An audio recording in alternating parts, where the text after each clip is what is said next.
안녕하세요. 강한분석입니다. 오늘은 해외 축구 12경기를 준비했어요. 토요일이 사실 이변이 많이 났는데, 사실 거의 대부분 정배에서 위험 요소가 많이 있었고, 또 어느 정도 예측은 하고 있었는데, 진짜 다 터져버릴 줄은 좀 그래도 예상하지 못했네요.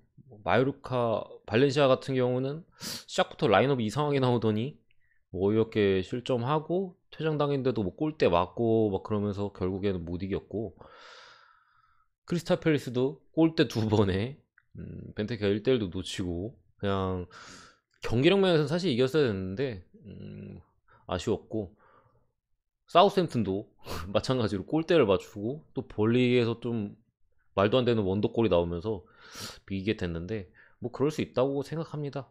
앞으로는 제가 조금 더 잘 준비해서 그런 것까지도 조금 더 강하게 말씀드리고, 혹시나 좀 더 강하게 말씀드리고 추가로 뭐 맞출 수 있도록 노력하겠고요. 오늘은 이렇게 12경기 바로 시작할게요. 내리고 아탈란타 대 우디네스, 이 경기는 아탈란타가 똥배를 받았지만 분석하는 제 입장에서는 전혀 분석이 안 되는 경기입니다. 단순히 이 두 팀이 처한 현재 상황만 알려드리려고 껴 넣은 경기고, 어, 뭐 결과가 궁금하신 분들 그냥 당연히 아탈란타 쪽 보고 오바 쪽 보고 마인 쪽 봅니다. 근데 어쨌든 이 경기를 제가 분석하기 싫어가지고, 그 왜 하기 싫은지, 분석이 안 되는지 말씀드리려고 넣은 거니까, 뭐 패스하실 분들은 뭐 넘겨서 패스하세요. 일단은 뭐냐, 이거는 뭐 적지 않고 바로 말로 말씀드리면은 4승 2무 2패 아탈란타 이번 시즌 홈에서 1승 1무 2패로 6위입니다. 오디넷에는 2승 3무 3패, 원정에서 1승 1무 1패로 11위. 상대 전적은 아탈란타가 압도적. 그리고 아탈란타 결장전 적어 드려야 되는데, 결장자 같은 경우에는 아탈란타가 서테보, 고젠스, 페시나, 짐시티, 톨로이, 데미랄. 우디네세가 로베르토 페레이라가 못 나오고요. 데울로페우도 못 나옵니다. 아탈란타는 수비가 전멸이에요. 페시나 제외하고 전부 수비 쪽 자원들이고, 오른쪽 윙백에 하테보, 왼쪽 윙백에 고젠스, 센터백, 3백 주전들 3명 다 빠집니다. 그러니까 뭐 사실 하테보나 고젠스 같은 경우에는 원래 아탈란타가 초반에 떴을 때, 뭐 몇 년 전에 한창 떴을 때만 해도 빠지면 그냥 엄청난 전력 누수였는데, 뭐 가스페리니 감독이 능력이 아예 없는 감독도 아니고 뛰어난 감독이잖아요. 이번 시즌에 여름에 자파코스타, 그리고 지난 겨울에 메을레, 뭐 요런 애들 데려오면서 이 공백, 이 두선 하테보는 아예 이번 시즌 뛴 적이 없어요. 고젠스도 최근 몇 경기를 못 뛰고 있고요. 그럼에도 이 자파코스타나 메일레 같은 선수들이 물론 스타일은 조금 기존의 선수들과 다르지만 잘 메꿔주고 있습니다. 그 공백까진 메꿨는데, 뭐 아탈란타 엔진이 돌아갈 수 있게끔 만들었는데, 문제는 센터백이에요. 짐시티, 톨로이, 데미랄. 지난 맨유전에서 데미랄은 출전은 했고 뭐 가능했고, 사실 미드필더인 데룬을 센터백으로 내리면서 없다 보니까, 짐시티 톨로이가 없다 보니까 미드필더인 데루를 센터백으로 내리면서 3백을 유지했었는데, 이제 아탈란타에게 남은 센터백 카드는 두 선수밖에 없어요. 팔로미노 그리고 로바토, 얘 둘밖에 없어요, 남은 센터백이. 근데 그나마 지난 경기에서 뭐 데미랄이라도 있으니까, 뭐 데미랄, 팔로미노, 뭐 데룬, 뭐 이렇게 해가지고 그래도 팔로미노 정도는 어느 정도 로테이션 자원이니까 쓰겠는데, 팔로미노도 로테이션 자원인데 뭐그 생초짜인 로바토랑 데룬까지 넣으면은 이거 3백이 완전히 좀 문제가 발생할 수 있다고 보여져서, 이번 경기는 해외 쪽에서도 그렇고 전 아탈란타 뽀백 쓰는 건 못 본 것 같은데, 아무튼 뭐 사실 축구에서 요즘 포메이션이 그렇게 중요하냐마는 어쨌든 간에 뽀백을 쓸 가능성이 많아졌습니다. 그러니까 아탈란타 전술적으로 좀 기존의 포메이션을 유지한 전술을 사용하지 못한다라는 점이 이 경기를 분석하는데 좀 걸리는 점이고, 물론 비대칭 전술이나 해가지고 좀 비슷하게 이용 가능해요, 충분히. 근데 어쨌든 간에 센터백 다 빠지는 점과 뽀백으로의 변경이 좀 불가피하다는 점, 이 점도 말씀드리고, 사실 지난 맨유전도 2골 차로 앞서고 있었는데, 맨유가 지난 챔스에서 역전할 수 있었던 원동력이 바로 불안했던 아탈란타의 3백입니다. 그러니까 여기까지는 뭐 아탈란타의 불안 요소를 말씀드렸고, 그럼 수비가 안 좋은 아탈란타 우디네세는 어떻냐? 팀 내 공격 쪽에서 이제 핵심 둘이 빠집니다. 로베르토 페레이라와 데울로페우. 뭐 데울로페는 EPL은 잘 아시는 분들은 옛날에 에버튼에서 뛰었었죠. 어쨌든 둘이 같이 빠지기 때문에 수비 쪽에 문제가 있는 아탈란타 입장에서는 다행이다. 이 경기 근데 뭐 해외 쪽에서는 어떻게 보냐면은 오히려 우디네세 저 공격 자원들이 빠지는 게 크다고 보는 것 같기도 해요. 사실 점유율은 아탈란타가 압도적일 거거든. 그러면은 애초에 좀 우디네세 결국 역습을 막아내는 거기 때문에 좀 타격을 좀 어쨌든 강팀과의 경기보다는 덜 받게 되잖아요. 맨유전에는 그게 엄청난 문제가 됐었는데 우디네세는 뭐 기껏해야 이 경기 슈팅을 진짜 많이 때려야 제가 볼 때 10개 정도로 보는데 그 정도 많지 않은 10개도 안 될 거다 사실. 제가 볼 땐 그렇게 생각하는데 어쨌든 그렇게 많지 않은 기회들을 내줄 거기 때문에 그 부분보다 이 공격 자원들이 빠지는 게 크다고 보는 것 같아요. 해외 쪽에서는. 그래서 이 경기 해외 쪽에서는 아탈란타 승 마엔 오버까지 봅니다. 근데 어쨌든 제 성격에는 뭐 이런 경기는 잘 안 건드려요. 분석이 안 되기 때문에.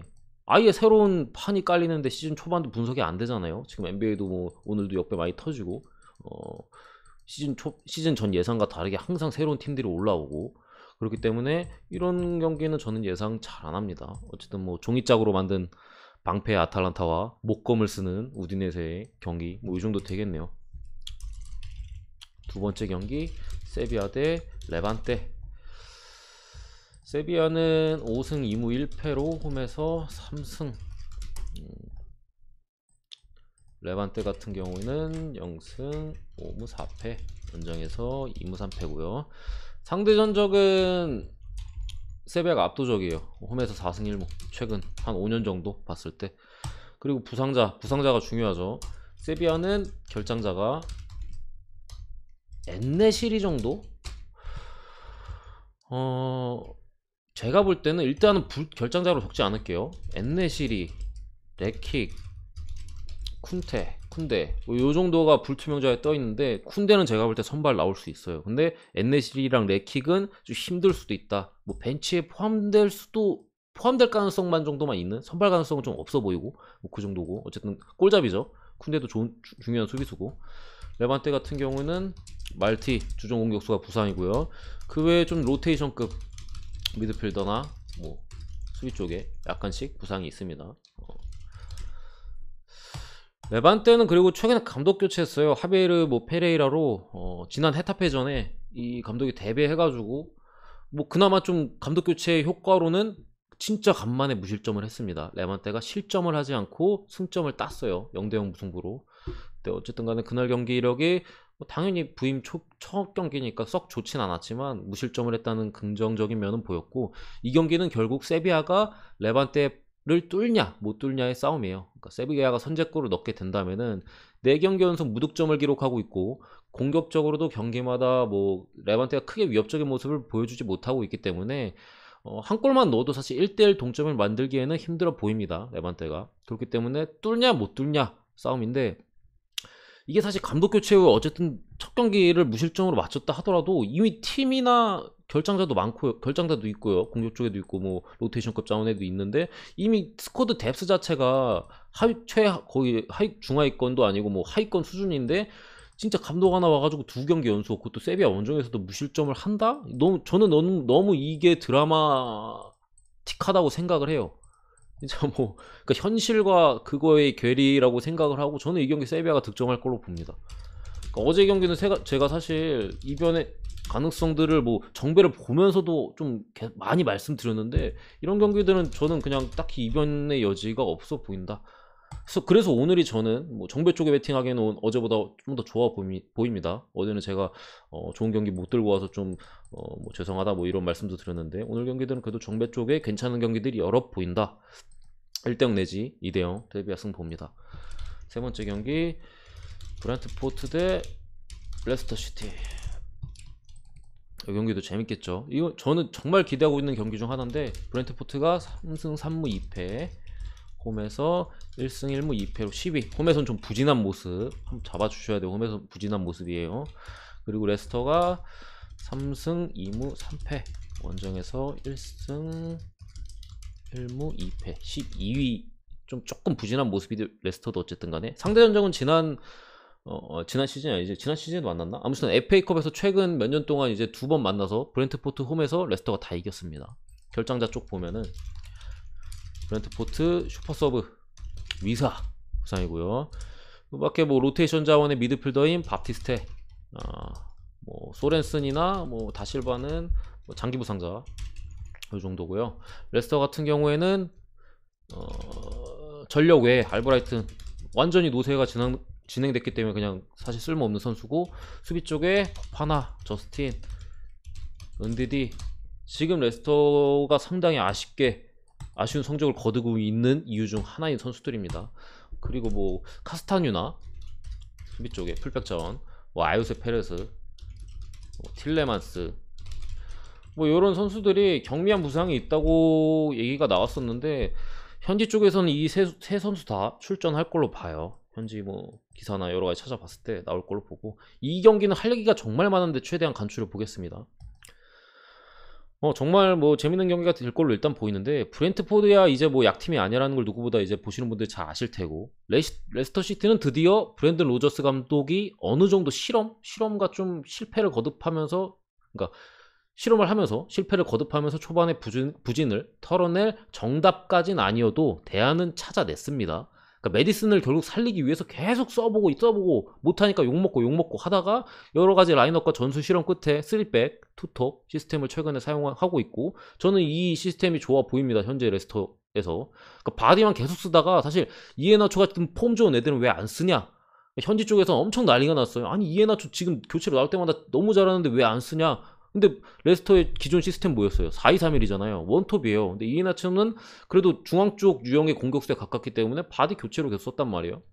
근데 어쨌든 간에 투톱 시스템을 3백과 투톱을 이렇게 가동하면서 두 선수가 같이 나오는 모습이 많아지고, 앞쪽에 두 선수가 같이 이제 공간 쪽으로 들어가다 보니까 그쪽 바로 밑에 공격형 미드필더 자리에 있는 메디슨의 선택지도 늘어나면서 메디슨도 오히려 경기력이 올라오고 있다. 이 부분이 레스터 쪽의 긍정적인 면이고, 특히나 이제 앞쪽에 다카 뭐 이런 애들도 뒤쪽에 뭐 메디슨의 좋은 패스를 받고 최근에 득점도 엄청 뽑아내고 있고, 지난 유로파 경기에서 무려 4골을 뽑아냈죠. 어쨌든 레스터 공격진의 폼이 상당히 좋은 현재고, 문제는 이 팀의 문제거리는 수비 쪽의 문제입니다. 부상자. 역시나 수비 쪽의 문제예요. 추가로 이제 팀 내 엔진이라고 할 수 있는 틸레만스의 과부하, 이번 시즌 전경기 선발 출전입니다. 전경기 한 경기도 안 빼놓고 선발이에요. 말도 안 되는 지금 출전을 하고 있고, 이렇게 뛰면 진짜 시즌 막판에 무조건 퍼질 텐데 어떻게 될지 모르겠네요. 어쨌든 저는 이 경기 먼저 오바가 보입니다. 지난 첼시전에 너무 아쉽게 패배했던 브렌트포드가 이 경기 이기려고 나올 거고 달려들 건데, 아마 주중 유로파로 체력적인 문제가 있는 레스터를 저는 좀 몰아칠 걸로 봐요. 근데 어쨌든 레스터 리그에서 역습을 가장 잘하는 팀들 중 하나입니다. 분명히 한 골 이상 넣을 수 있는 힘이 있고, 최근 또 공격진들의 활약이 좋고. 다만 후반으로 갔을 때 틸레만스, 가장 중요한 레스터의 엔진이 연료가 떨어질 가능성이 좀 높아 보이고, 기타 다른 선수들도 체력적인 문제를 드러낼 수 있다고 봤을 때 역시나 실점할 가능성이 후반에도 더 높아질 수 있고, 뭐 역습이야 워낙 본인들이 잘하는 거기 때문에 득점할 확률도 역시 있다고 봤을 때 오바의 가능성이 그래도 좀 높아 보이고, 사실 브렌트포드가 홈에서 좀 부진한 점이 좀 걸려요. 사실 이 경기는 그래도 유로파를 뛰고 왔고 레스터 쪽을 보긴 힘든데, 물론 프렌 가능성은 있어요. 근데 레스터 뭐 역패 쪽은 보기 쉽지 않다고 저는 생각하는데, 어쨌든 2.5 기준 오바 정도 보고 승패는 햄무랑 저는 무승부 쪽으로 나눠가는 게 어떨까 막 이렇게 싶어요. 사실 이쪽 라인에 이제 고배당 노리시는 분들이고, 이거는 사실 제가 분석은 이렇게 했지만 엄청나게 좋아 보이진 않아요. 엄청 좋아 보이진 않는데 어쨌든 보라면은 이쪽을 보는 그런 정도 사이즈입니다. 넘어가서 웨스트햄 대 토트넘, 손흥민의 경기네요. 웨스트햄 4승 2무 2패, 홈에서 1승 1무 2패로 7위. 토트넘 5승 3패, 역시나 남자의 팀. 원정 2승 2패로 5위. 최근 상대 전적은 지난 시즌은 웨스트햄이 한 번도 안 졌어요. 1승 1무로. 근데 어쨌든 조금 더 내려가면은 웨스트햄 홈에서 1승 4패. 토트넘이 뭐 웨스트햄이 항상 강등권에 있었잖아요 원래. 그렇기 때문에 뭐 지난 시즌 말고는 좀 몇 년 전적을 찾아보면 토트넘이 우위고, 결장자 같은 경우는 웨스트햄은 오른쪽 풀백 푸팔이 부상이기 때문에 존슨이라는 어린 수비가 대체를 하고 있고 이 상대가 손흥민입니다. 토트넘은 세세뇽 그리고 맷도치 뭐 불투명인데 전력 외니까 넘어갈게요. 두 팀 다 이제 주중 컨퍼런스 리그가 있었습니다. 토트넘은 2군, 웨스트햄은 1.5군을 냈고요. 저는 기본적으로 쉬고 온 손흥민을 믿습니다.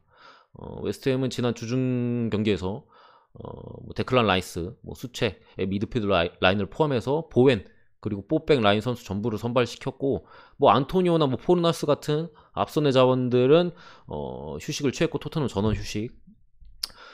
저는 기본적으로 두 팀 다 실전 가능성이 좀 높다고 보는데 이 경기도 그러니까 토트넘이 이번 시즌 가장 큰 문제는 수비예요.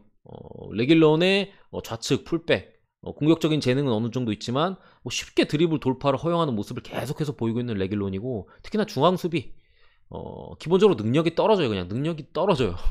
스탯 자체가 떨어지는 선수들이고 그럼 좀 미드필더진이 포백 보호를 좀 잘해줘야 되는데 그것마저 좀 떨어진다. 그나마 오른쪽에 에메리 송이나 뭐 탕간가 뭐 나왔을 때 제가 볼 때는 그나마 그쪽이 좀 나은 것 같은데 어쨌든 왼쪽과 뭐 중앙 쪽에 문제를 보여주고 있고 사실 웨스트햄도 실점할 가능성이 상당히 높아요. 그냥 단순히 휴식을 취한 손흥민을 막을 수 있나라는 문제부터 시작해야 돼요. 손흥민이 그냥 휴식 취하고 오면 항상 득점을 하거든요. 그 때문에 그냥 뭐 중거리 뭐 혹시나 지고 있더라도 그냥 뭐 동점골 내지 뭐 그런 득점을 뭐 그냥 단순히 기대해도 좋을 정도의 폼을 보여주는 손흥민이고 매치업 상대도 왼쪽 아까 쿠파리 부상이라고 말씀드렸죠. 오른쪽 풀백의 쿠파리. 그렇기 때문에 풋내기 21살 서브 자원입니다. 손흥민이 탈탈 털어먹을 수 있는 자원이고 오른쪽에 루카스 모라도 그쪽에 풀백 자원이 이제 느린 크레스웨일의 왼쪽을 충분히 공략 가능해 보이고 다득점으로 좀 이어질 가능성이 저는 있다고 봅니다. 어쨌든 웨스트햄이 아무래도 역습에 능한 팀이다 보니까 본인들이 좀 주도권을 가지고 있는 홈 경기에서는 아직까지 성적이 원정 경기 대비 조금 부족한 모습이고 토트넘이 지지 않는 경기를 할 가능성이 저는 높다고 봅니다. 휴식을 취한 부분도 있고 토트넘 프랜승 2.5 기준 오바 보는데 어쨌든 안토니오가 있어요. 안토니오 같은 경우 지난 주중 경기 휴식을 취했고 토트넘 킬러입니다. 토트넘만 만나면 골을 넣어요. 그렇기 때문에 그런 부분에서 불안감이 있지만 그렇게 생각하면 또 오히려 오바 쪽을 좋게 볼 수도 있는 거고 이 정도 하고 넘어갈게요. 피오렌티나 대 칼리아리. 피오렌티나 4승 4패 홈에서 1승 2패 9위 칼리아리 1승 3무 4패 원정에서 1무 2패 강등권. 상대전적은 뭐 최근은 박빙이고 과거로 좀 거슬러 올라간다면 피오렌티나 홈에서 15승 4무 2패입니다. 아무래도 좀 7공주 그때 시절 피오렌티나가 뭐 압도적이었기 때문에 그때 시절 전적까지 포함한다면 뭐 피오렌티나가 홈에서 딱 2번밖에 안 졌어요. 결장자 같은 경우를 또 찾아보면은 피오렌티나는 소틸 로테이션 공격수고요. 출전 정지로 못 나고 지난 경기 바보같이 퇴장당해가지고 베네치한테 졌죠. 이 경기 얘 때문이에요. 얘 어쨌든 간에 그리고 풀가르 미드필더 쪽 수미 쪽 자원이랑 오늘 경기는 얘가 못 나오기 때문에 아마 토레이라 나올 거예요. 그리고 칼리아리는 발루키비치 수비 쪽 그리고 달버트 왼쪽 사이드백 디에고 고딘은 뭐 많이들 아실 텐데 어쨌든 이렇게 수비 쪽 자원들이 결장합니다. 이 경기도 결국 칼리아리가 내려앉는 수비를 할 거고 피오렌티나가 그걸 득점할 수 있냐예요. 아까 뭐 레반테랑 비슷한 맥락인데 지난 베네치아 원정에서 1대0으로 졌던 피오렌티나인데 그때 뭐 퇴장도 있긴 했지만 상대 압박에 고전을 했거든요. 물론 그 경기 뭐 토레이라도 없었고 뭐 달버트가 부상인 상황에서 토레이라 없었고 뭐 곤잘레스 같은 왼쪽 측면 공격수 같은 선수들이 이제 남미 월드컵 때문에 못 나왔었죠. 아무튼 오늘 경기는 선발 예정이고 제 개인적인 의견은 제가 피오렌티나를 보는 입장에서는 피오렌티나 압박이 강한 팀보다 내려앉는 팀을 상대로 더 편하고 더 좋은 경기를 할 거라고 저는 생각을 해요. 어쨌든 특히나 이제 칼리아리 같은 경우 이제 바루키에비치나 달버트 같은 주전 수비수가 빠지고 디오 고딘 저는 지금은 서브 자원으로 로테이션 자원으로 보긴 하는데 어쨌든 고딘까지 빠지는 상황에서 추가로 이제 피오렌티나 쪽 득점 확률을 높게 볼 이유고 피오렌티나는 그리고 어쨌든 중앙 공격수가 장신 공격수예요. 블라우비치 물론 엄청 뛰어나다고 보기는 어려운데 장신이기 때문에 제공권 능력이 죄송합니다. 있는 선수고 사실 중앙 공격수가 키가 좀 작으면은 내려앉으면 뚫기가 힘들어요. 그러니까 패스를 좀 창의적이고 정확도나 뭐 타이밍 이런 것들이 딱딱딱딱 맞아떨어야 이제 골키퍼와 1대1로 맞서는 그 장면들이 나오는데 뭐 일단 장신 공격수 하나 있으면은 크로스를 어떻게든 하나 만들 수 있다는 점도 있고, 제가 볼 때 피오렌티나 이 경기 압도적인 좀 점유율을 가져가면서 계속해서 두드릴 걸로 보기 때문에 결국 열릴 것이다라고 봅니다. 뭐 이번 시즌 그리고 또 감독 교체로 이제 다시 좀 올라가길 꿈꾸는 피오렌티나 오늘 경기 잡을 확률이 좀 높다고 보고 피오렌티나 승 보겠습니다.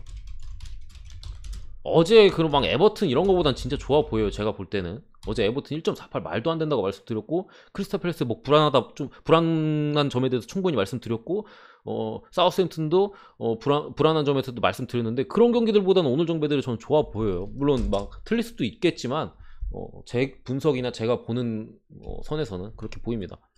아무래도 한 골차 승리가 좀 나올 가능성이 저는 있다고 보고, 햄문까지 보고 언어반은 패스할게요. 칼리아리가 어쨌든 주앙페드로 같은 날카로운 역습을 펼치는 공격 자원들이 분명히 있어요. 그렇기 때문에 피오렌티나 아예 실전 가능성을 배제할 수 없다. 그럼 2대1 가능성도 있고 뭐 그렇다고 봅니다. 헬라스 베로나 대 라치오, 이 경기는 뭐 적을 것도 사실 없고 오바 말고는 뭐 볼 게 있나 싶어요. 제가 뭐 제 영상을 몇 차례 보신 분들 아시겠지만 헬라스가 지난 시즌 감독과 동일한 감독이 아니에요. 지난 시즌 같은 경우에는 뭐 수비적인 축구로 일관해서 보통 언더가 많이 나오는 헬라스였다면, 이번 시즌은 아예 싹 다른 팀이 돼서 지금 계속 오바가 나오고 있는 팀이에요. 헬라스는 그리고 풀라인업 뭐 오바를 보긴 했지만 어쨌든 설명을 드리면은, 라치오는 이제 펠리페, 아체르비 중앙 수비가 다 빠집니다. 물론 대체 자원이 있긴 하지만 어쨌든 빠지는 누수가 있고, 결국 라치오의 문제는 수비다. 근데 중앙 수비가 다 빠졌다. 라치오가 배당이 높은 이유가 있습니다. 저는 승을 보기에는 좀 어렵다고 보고, 그래서 오바만 보고 넘어갈 건데, 어쨌든 간에 헬라스가 말씀드린 대로 감독 교체로 상당히 공격적인 팀이 되었고, 지금까지 8경기 중 7경기가 오바예요. 라치오도 8경기 중 6경기가 오바예요. 일단 라치오는 뭐 한 골 이상 무조건 주고 시작을 하니까, 사실 매 경기 실점을 하니까 오바가 많이 나는 거고, 헬라스는 얘네는 사실 뭐 그렇게 치고 받는 게 좋은지 항상 난타전을 하는 팀이에요. 매 경기 2골 이상씩 실점하고 2골, 3골씩 넣고 그런 팀인데, 여기서 라치오가 어쨌든 전력적으로 우위라고 봤을 때 수비 쪽에 자원들이 빠졌기 때문에 충분히 한 골 이상 실점할 가능성이 높아 보이고, 기존의 경기들에서 그래왔듯이. 그리고 추가로 이제 펠리페, 안데르손 같이 기본적으로 좀 드리블 능력이 있는 선수들이 헬라스의 수비를 괴롭히고 결국 임모빌레가 좀 마무리하는 뭐 그런 식의 득점이 계속해서 나오고 있거든요. 특히나 펠리페, 안데르송의 폼이 요즘 너무 좋기 때문에 라치오도 저는 충분히 지금의 헬라스 상대로 뭐 한 골, 2골, 뭐 3골이든 뭐 득점을 할 거라고 봅니다. 이 경기에서 오바를 보는 딱 한 가지 불안한 점은 배당이 너무 높아요. 배당이 너무 높아. 제가 볼 때 이거 데이터나 여러 가지 면으로 봤을 때 이거 1.56은 너무 높거든요. 이게 1.56이에요 배당이.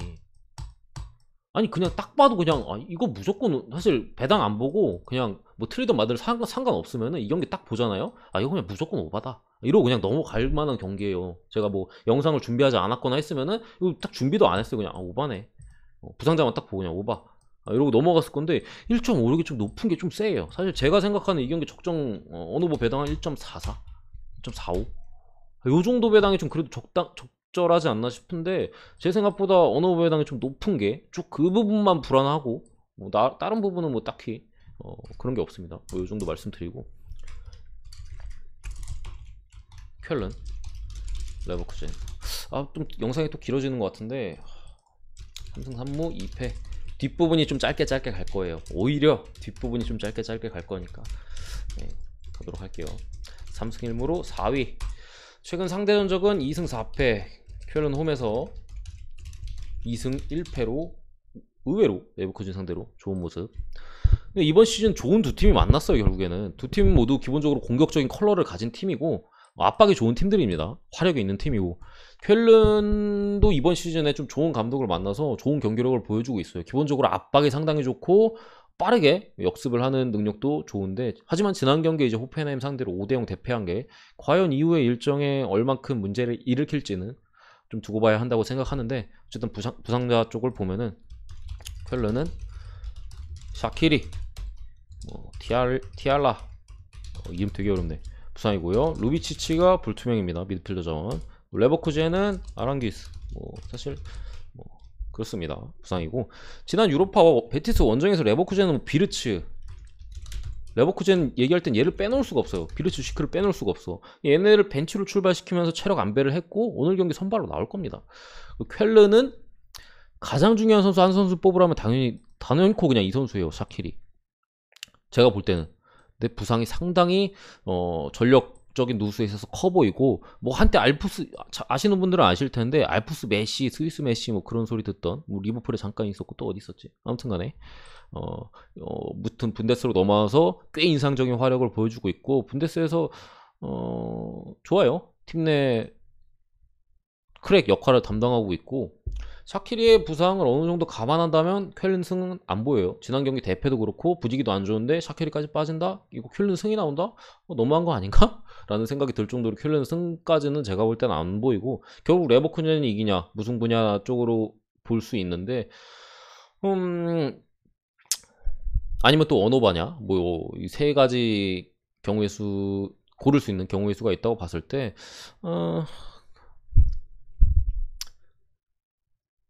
저는 그래도 레버쿠젠 쪽을 보는 게 맞다는 생각이 듭니다. 레버쿠젠 승 쪽을 보는 게 맞다는 생각이 들고 쾰른이 최근 잘하고 감독도 잘 데려온 거 맞긴 한데 일정이 일단 좋았어요. 바이에른 뮌헨 말고는 어려운 상대가 없었고 승리한 팀도 뭐 베를린, 헤르타 베를린, 보큼, 그로이터 피루트 뭐 라이프치히와 무승부 기록도 라이프치히가 한창 안 좋을 때 있잖아요. 신 초반에 그때 비겼고 프라이부르크랑 비긴 것도 프라이부르크가 수비가 좋은 팀이지 활약면에서 그렇게까지 좋은 팀이 아니기 때문에 쾰른이 한 골 정도 넣으면 충분히 뭐 비길 만한 팀이라는 걸 감안했을 때 뭐 쾰른의 지금 성적은 일정의 좀 이득도 좀 있었다. 그리고 아무래도 샤키리가 빠진다면은 레버쿠젠은 결국 측면 수비에 대한 부담이 줄어들게 되고 그만큼 더 측면 수비 자원이 공격적으로 나가게 된다면은 쾰른의 골맨은 좀 더 잘 타격할 수 있지 않을까. 쾰른의 홈 무패가 오늘 경기 깨지지 않을까. 최근 못 이겼던 레버쿠젠이 간만에 쾰른을 이기지 않을까. 쾰른 원정에서 배당 대비 괜찮아 보여요. 배당 대비 높잖아요. 레버쿠젠 승이. 그러니까 배당 대비는 괜찮아 보입니다. 다만 쾰른이 여전히 높은 수준의 압박을 보여줄 거기 때문에 체력적으로 그래도 지쳐 있을 거예요. 뭐 교체로도 나왔고 다른 애들은 선발로 뛴 애들도 있고 그렇기 때문에 은근 고전할 가능성은 있어 보이는데 배당 대비로 봤을 때는 뭐 그래도 한 거의 2점대에 달하는 배당 레버쿠젠 승이면은 괜찮아 보입니다. 근데 뭐 무승부 보험 치고 가시던지 뭐 그렇게 가셔도 될 것 같아요. 레알 마드리드 분석할 필요가 없는 경기입니다. 제가 지금부터 나오는 강팀 대 강팀 경기가 계속 나오는데 분석을 할 필요가 없어요. 뭐 사실 몇 번째? 8번째지. 두 팀의 전력차가 분명히 있어요. 미드필더진에서도 선발로 뛸 수 있는 선수들을 보나 교체로 나올 수 있는 뭐 로테이션 자원들, 그러니까 미드필더진의 뎁스를 보나 레알이 우위고 공격진에서의 현재 레알 공격진의 폼이 훨씬 좋습니다. 공격진도 우위, 수비진도 우위, 다 우위입니다. 그렇기 때문에 어쨌든 배당 대비 가능성이 좋아 보이는 경기 중 하나입니다. 진짜 배당 대비 가능성은 어제 경기들보다 오늘 경기들 배당 대비로는 훨씬 더 제가 볼 땐 가능성이 좋아 보여요. 물론 무조건 들어온다 이런 거 아니에요. 근데 배당 대비로 봤을 때는 할만한데 할만한데 배당이 높으니까 약간 이런 느낌이 듭니다. 어제는 똥배 준 거 치고 너무 불안한 거예요. 대부분의 경기들이 다. 그래가지고 이거를 봐야 되나? 근데 이거를 분석을 안 하면 갈 경기도 없고 굳이 어떻게 짜내가지고 뭐 걸을 경기들 뭐 에버튼 이런 거 거르고 했는데도 막 싸그리 다 터지는 거 보고 역시는 역시구나 했는데 어쨌든 오늘 경기들은 좀 대체적으로 배당 대비 좋아 보인다. 그리고 최고 좀 클래식 더비 있잖아요. 바로 다음에 맨유 리버풀도 나올 건데 이런 경기에서 전력차가 어느 정도 있으면 사실 분석할 필요가 없어요. 과거에도 바르샤가 잘 나갈 때 레알 원정에서 막 5대0 학살하는 경기들이 있었잖아요. 그러니까 이미 자기들이 레알을 만나는 거를 두려워할 가능성이 제가 볼 땐 커요. 그러니까 심리적으로 지고 들어가요. 이미 보통 이런 강팀과의 대결은 워낙 많은 사람들의 관심을 받고 패배하거나 대패하게 되면은 엄청난 그런 데미지가 있기 때문에 이미 경기 시작부터 전력차가 많이 벌어지는 상태면은 특히나 이름값이 있는 팀들에 한해서 막 바르셀로나, 에스파뇰 막 이런 팀들 말고 그런 더비, 카탈루냐 더비 말고 이런 진짜 강팀끼리의 클래식 매치는 이미 심리적으로 지고 들어가고 한두 골 먹으면 그냥 싹 무너져 버려. 그래서 마인 본 거예요. 뭐 옛날 맨유 대 아스날 8대2 스코어나 아니면 최근에 이제 바르셀로나가 뭐 바이에른 뮌헨한테 학살을 당한 거나 옛날에 브라질 대 독일 막 7대2인가? 그러니까 그런 스코어들이 괜히 강팀들 사이에서 나오는 게 아니에요. 심리적으로 좀 지고 들어가면은 먹다 보면 그냥 무너져가지고 그냥 턴 오프 되는 그냥 그런 경기들이 나오기 때문에 저는 마인까지도 배당 대비 괜찮아 보인다고 적은 거예요. 어쨌든 넘어가고요. 이 경기도 마찬가지입니다. 맨유도의 리버풀 승을 보고요. 리버풀 마인 승을 봅니다. 같은 맥락에서 그냥 보는 거예요. 그러니까 배당 대비 좋다는 겁니다. 제 말은. 그러니까 제가 보는 맨유의 반등 포인트는 숄샤르의 경질이에요. 그러니까 이 감독을 잘리기 전까지는 맨유가 살아나기 힘들다라고 봅니다. 그냥 귀를 닫고 자기 하고 싶은 대로 하는데 제가 볼 때는 좀 감독의 역량이 부족해요. 반도비크를 너무 안 쓰는 것도 있고 너무 아니 루크쇼를 왼쪽에 두고 오른쪽에 완비사카 쪽으로 공격을 비율을 더 가져가는 말도 안 되는 좀 이상한 플레이를 하는 감독입니다. 진짜 제가 아마추어 제가 봐도 저걸 왜 저렇게 하지? 완비사카 수비밖에 잘 못하는데 계속 걔를 공격시키고 오버래핑 시키고 차라리 비대칭 해가지고 루크쇼를 올리면 조금 더 왼쪽이 풀릴 텐데 아무튼 간에 솔샤르가 나가기 전까지 힘들다. 결국 이 경기 리버풀의 최근 엄청난 페이스 학살이 나올 수도 있다고 저는 생각합니다. 레알 경기와 마찬가지로 좀 대참사가 나올 수도 있다고 진짜로 생각해요. 그렇기 때문에 진짜 고배당을 노리시는 분들은 뭐 두 개 다 가는 거는 그래도 좀 무리니까 하나는 뭐 레알 마인, 하나는 뭐 리버풀 마인 뭐 이렇게 가는 것도 나쁘진 않다고 생각해요. 몇 경기 안 남았죠. 에이스 로마 대 나폴리, 이것도 조금 비슷한 맥락이긴 한데 앞선 두 팀보단 나아요. 그래도 상황이 로마가 4승 4위 괜찮잖아요. 지난 뭐 그것보다는 4승 2위 전승팀끼리 붙었고 상대 전적은 로마 홈 기준에서 1승 3패예요 최근. 그러니까 로마가 좀 밀린다 라고 보시면 되고, 로마는 수비 쪽에 스피나졸리나 상당히 중요 자원인데 너무 부상 많이 당해서 좀 문제인 스몰링 아웃이고, 나폴리는 마놀라스 수비 쪽에 아웃이고, 지엘렌스키가 불투명인데 나올 것 같아요. 명단에 들어갈 걸로 보여요. 미드필더 자원인데 어쨌든 현재 나폴리는 좀 극강의 포스.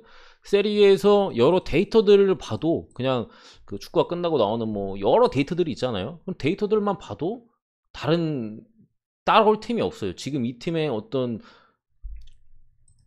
포스나 경기력을 따라올 팀이 없고, 저는 로마 역배승을 보는 일은 어렵다고 봅니다. 일단 로마 프레는 없어요. 무승부 아니면 나폴리 승이에요, 이 경기도. 특히나 로마는 이제 강팀과의 경기에서 공략당할 수 있는 수비적인 약점이 분명한 팀이거든요. 어쨌든 베레투가 있는 3선 라인, 그 라인에서 베레투가 어쨌든 공격적으로 사실 3선에 서 있긴 하지만 공격적으로 좋은 역할을 보여주기 때문에 계속 올라오기 때문에 그 3선의 뒷공간이 계속 뚫리게 되고, 지난 라치오 전에 그거를 이제 펠리페 안데르송 아까 말씀드렸지만 그 개인기가 엄청 좋아요. 이 선수가 빠르고 거기를 그냥 탈탈 털어먹으면서 그냥 3골 하면서 로마가 졌죠. 라치오한테 역전패로 했던 걸로 기억, 2대0에 3대2로 진 걸로 기억하는데, 그 부분에 있어서 강팀 물론 약팀들까지도 그 공간을 로마를 상대로 활용하기는 쉽지 않지만 강팀들은 그 약점을 분명히 파고듭니다. 지난 라치오도 그랬고, 어쨌든 그런 분명한 약점이 있기 때문에 나폴리가 그 공간을 효과적으로 노릴 거고, 지금과 같은 경기력을 보여주면 나폴리가 제가 볼 땐 최소 한 골은 무조건 넣는다고 봅니다. 그러면은 이제 로마 수비 쪽에 허점이 분명하다면은 뭐 득점면에서 어떻게 할 거냐라고 보냐 하는데, 어쨌든 로마는 사실 수비 쪽보다는 공격 쪽에 재능이 있는 팀이에요. 물론 감독이 무리뉴, 수비 쪽에 이제 컨트롤하는 능력이 있는 감독이지만, 지금의 로마 그냥 딱 놓고 보면은 공격 쪽에 능력이 공격 쪽에 조금 더 가능성이 있는 팀이고, 나폴리의 수비적인 부분을 감안했을 때 저 로마가 2골 이상은 넣기 힘들다고 봐요. 1골 정도는 가능할 것 같은데 2골까지는 잘 모르겠습니다. 어쨌든 근데 에이브라함 같은 애들이 이번 경기 복귀한다는 점을 봤을 때 그래도 1골 정도는 홈이기도 하고, 이게 이런 빅매치들은 특히나 로마잖아요. 홈 그 열기가 엄청나요. 그렇기 때문에 그런 부분까지 감안했을 때 득점을 하지 못할 것 같진 않아요. 그러니까 결국 양팀이 1골 이상씩은 넣는다 라고 봤을 때, 제가 몇 번 말씀드렸는데 세리에 강팀 대 강팀은 묻지마 오바 찍어도 웬만하면 맞습니다. 오바가 안 나올 것 같은 경우 제가 말씀드려요. 지난 유벤투스랑 어디야 AS 로마, 이것도 제가 이거 원래 강팀은 세리에는 오바인데 이거는 언더 가능성이 높다 라고 말씀드렸잖아요. 잖아요. 그런 것들은 이제 잘 영상에 보시면서 확인해 주시면 되고, 이거는 오바 확률이 높습니다. 그래서 묻지마 오바를 찍어도 될 만한 경기로 보이고, 저는 그래도 나폴리 쪽을 보는 게 맞다고 보입니다. 그러니까 지금 로마의 분위기가 어떻냐면, 해외 쪽에 아 이거 대참사 나는 거 아니야? 요즘 나폴리 너무 무서운데, 이미 그 심리적으로 약간 지고 들어가는 분위기가 조금 있어요. 물론 앞선 두 팀보다 조금 뭐 그렇게 하겠지만, 그런 분위기가 있다 보니까 뭐 현지적 뭐 여러 뭐 댓글이나 뭐 기사나 뭐 유명인사들의 인터뷰나 이런 거 봤을 때는 로마가 그래도 좀 불안해 보입니다. 그래서 저는 나폴리 쪽을 봤는데, 사실 당연히 이쪽이 더 좋아 보이긴 하겠죠. 어쨌든 홈 경기고. 이렇게 봅니다. 와 오늘 진짜 무슨 경기를 봐야 될지 모르겠네. 제가 한 3-4경기는 켜놓고 보는데, 와, 전 경기는 못 봐도 눈이 어디로 갈지 모르겠네. 어쨌든 양팀 뭐 사실 성적이 뭐 큰 의미가 있겠습니다만, 뭐 어쨌든 좋은 성적을, 유벤투스는 초반에 아쉬웠죠. 성적이고 상대 전적 1승 3무 6패. 최근 인터 홈 기준 1승 1무 3패. 유벤투스가 우세합니다. 결장자는 인터밀란은 풀라인업이고요. 유벤투스는 디발라, 더리우트 수비 쪽에 부상당은 좀 됐고, 뭐 라비오 코로나였나? 아마 코로나일 거예요. 결장이고, 유벤투스는 챔피언스리그 제니트 러시아 원정 어려운 경기를 했기 때문에 이 경기 제 생각에도, 제가 유벤투스 경기 계속 말씀드렸는데, 쉽게 말씀드리면 템포를 죽이고 배터의 입장에서는 언더를 내는 경기를 할 거예요. 템포를 죽이고 전형적인 한 골 싸움 경기로 계속해서 강팀과 경기에서는 이끌 거예요. 약팀이나 자기들이 확실한 전력적인 우위를 만나지 않는 이상 얘네는 무조건 수비하고 한 골 싸움으로 갈 가능성이 높다. 왜냐? 디발라도 없고 모라타 복귀한 지 얼마 안 됐기 때문에 컨디션 계속 올려야 되는 상황이고, 제일 잘하는 게 수비인데 자기들이 원래 잘하는 장점을 살릴 수밖에 없어요. 그러면서 유벤투스가 최근 살아난 거고, 그렇게 보는데, 사실상 선제골이 정말 중요한 경기예요. 이 경기는 진짜 선제골이 모든 걸 가를 수 있을 정도로 선제골이 중요한 경기로 보이는데, 유벤투스는 어쨌든 부상자가 있죠. 인터밀란은 풀스쿼드고, 유벤투스는 말씀드린 대로 잠궈서 1대0 혹은 1대0 상태에서 역습으로 한 골 더 노려서 2대0을 노릴 경기 운영을 할 거고, 그렇게 나온다는 소리가 아니에요. 할 거고, 인터밀란이 먼저 넣으면 어쩔 수 없이 유벤투스는 올라올 겁니다. 그래서 사실 인터가 먼저 넣는다 하면 오버 가능성이 유벤투스가 넣는 것보다는 더 올라간다고 저는 보고, 꽤 많이 더 차이가 난다고 보고, 경기 예측이 사실 쉽게는 안 되는 경기예요. 선제골을 누가 넣냐에 따라 다르기 때문에. 하지만 어쨌든 저는 유벤투스의 강력한 수비, 알레그리 감독 아래서 지금 할 수 있는 최대한의 플레이를 할 수 있는 유벤투스 잘하고 있어요. 그리고 전술적인 어쨌든 감독의 역량을 본다면 저는 유벤투스의 알레그리 감독을 한 수 위라고 평가하고요. 인터밀란이 계속해서 실점하고 있는 부분, 인터밀란 결국 수비가 문제거든요 지금.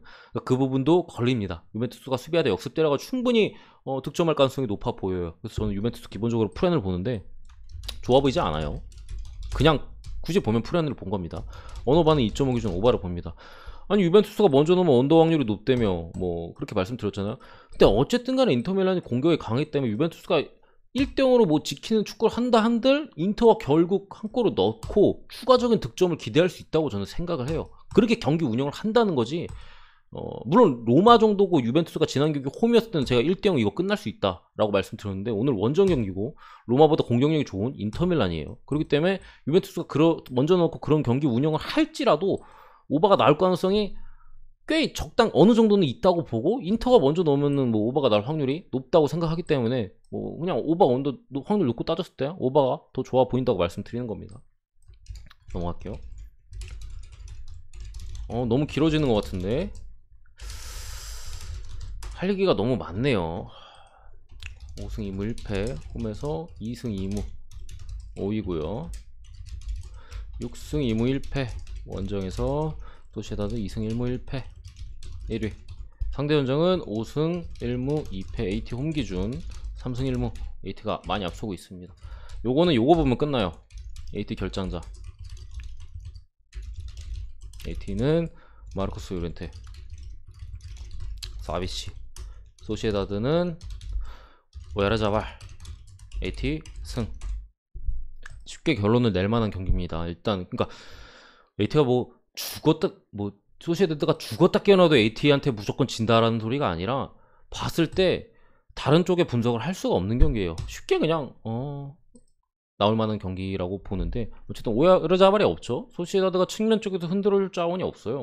오야르자발은 이번 시즌 그냥 소시에다드의 공격에 5할 이상이라고 봐도 무리가 없다고 저는 보는 그런 팀 내비 중에 상당수를 차지하는 공격수인데 측면 쪽에 흔들을 자원이 오야르자발이 이름 되게 왜 이렇게 어려워 빠진다면 야누자이 정도밖에 없고 역습이나 여러 공격면에서 엄청난 누수고 그래도 AT가 지난 챔피언스리그 주전들을 가동했다는 부분에서 조금 위안거리나 소시에다드도 주중 경기가 있었습니다. 물론 AT는 그 경기 잘했고 그리즈만이 퇴장으로 졌는데 저는 이 경기 그리즈만이 속죄포를 넣어주면서 AT를 승리로 이끌 거라고 봅니다. 어쨌든 소시에다드가 득점 가능성이 상당히 많이 내려간 경기에서 AT가 한 골만 넣어도 저는 이길 수 있다고 보거든요.